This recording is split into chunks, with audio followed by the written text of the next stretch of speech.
शाळेत मुलींना विचारलं की मुलींचा एकच प्रश्न असायचा की तुम्हाला काय व्हायचं, तर मुली मोठ्या उत्साहाने म्हणायच्या आम्हाला डॉक्टर व्हायचं. आताच्या काळात जर मुलींना विचारलं की काय व्हायचं, तर डॉक्टर म्हणायला खूप वेळ लागतोय.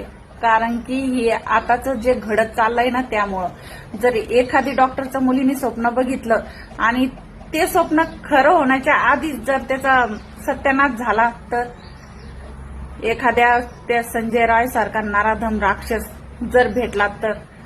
कारण की संजय राय सारखे हे नराधम खरं तर यांना ना उभ्या रस्त्यात जाळायला पाहिजे, तरच सगळ्यांना असं काहीतरी भीती वाटेल आणि हा गुन्हा करायला ना ते 10 वेळेस विचार करतील की हा गुन्हा आपण कराव का ना कराव. कारण की कलकत्त्यातील ट्रेनी डॉक्टर मोमिता हिचे काय आश्रय झालं, ती काय वेदनांत पडली, हे तिच्याच जीवाला फक्त माहीत. बरोबर आहे ना? कमेंटमध्ये मला